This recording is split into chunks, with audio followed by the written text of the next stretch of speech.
I'm Rowan. And I'm Keegan. And today we're diving into a pressing issue in American society, the growing political divide, especially among the youth.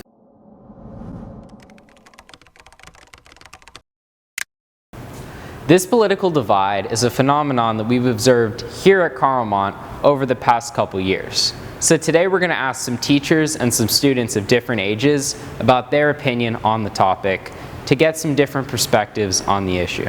We're with Alistair Jackson, who is a senior here at Carlmont, and we're going to ask him a couple questions just about the political divide here at Carlmont. So how have you observed the political divide within, I guess, your classes and just your 4 years here?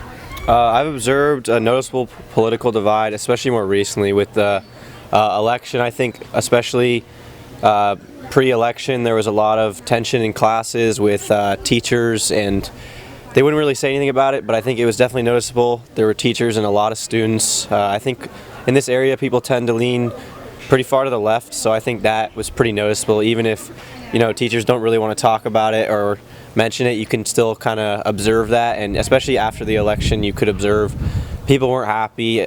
People, like I said, tend to lean left, so when President Trump won that election, people were pretty unhappy and worried for the future. And how have you kind of observed the recent phenomenon where there's a lot of the younger generation of males that have been shifting more towards the right compared to typically younger generations swing left? Have you kind of seen this at Carlmont? Yeah, I've definitely seen this. I wouldn't say so much at Carlmont. I've seen, like I said before, a lot of people tend to lean left and stay leaning left, and I think that the way people discuss politics at school and even in classrooms, it kind of promotes that leaning left. But online, social media, I think that there's a general attitude of teenage and young adult males tending to switch to the right.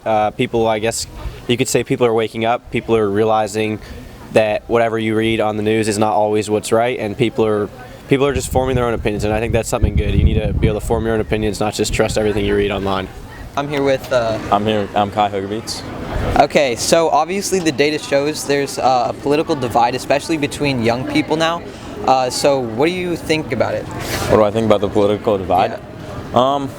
I would say that what I definitely don't want for our country is I don't want us to get split up. I would say we're definitely much better united as a country, and the fact that our political ideologies are dividing us as a whole is just, I don't think it's going to be good for our future. And I definitely don't want any wars in the future or any bad leadership, so if we unite as a country, then I feel like that'll be better for our future. Yeah. Do you think there's any solution? You're talking a lot about like uniting the country. What is something that maybe political leaders or the people could do? Well, I feel like a lot about the economy or like foreign policy, those are very important to the American people. So to unite the people, I feel like we'd have to aim for something that pleases a lot of people, but I feel like to make everyone agree about a common solution would be pretty difficult. So as long as you can please most of the population with what you do, I feel like that would be a great solution. We're here with Miss Horowitz, who teaches ethnic studies here at Carlmont, and we're going to be asking her a few questions just about the political divide at Carlmont. So first of all, how would you kind of define the political divide within Carlmont? Let's see. I think that's a good question. To be honest, I would say that I don't see a massive political divide within Carlmont, at least personally, right? And the reason I say that is that teaching ethnic studies, I do have the chance to talk with, incoming Carlmont freshmen about contemporary, issues and things happening in the country on at least a somewhat regular basis, right? And I also take it upon myself to have them take a little quiz that asks them about a bunch of different political questions, ask them to answer.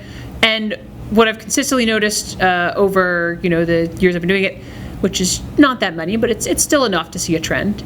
They usually tend to cluster, right? There's usually a few students who have sort of stronger opinions, but most of them are in generally the same area, right? There's not such an extreme divide. Although, of course, that could be because I mostly talk to freshmen. Maybe if I talked to, mostly juniors and seniors, I'd have a different perspective. So that is kind of a trend we've been observing, is as different generations show their trends, basically young men have typically shown a tendency to start swinging right as, and this is a big change because they used to be more left just purely based on the fact that they were young. Have you noticed any of this like right swing just with the kind of boys or men in your class? Let's see. I think that is an interesting question. And I would say, maybe I've noticed it a little bit, but probably not as much as might be expected, right? I think like that's definitely been an interesting national discourse, we'll say, over the last like couple years. And obviously there's some like truth to it, like, the polling data is not totally made up or anything, but it is, I think, like a little bit overstated. Amid this growing political divide, the third party movement has really emerged in a greater capacity in the past couple of years.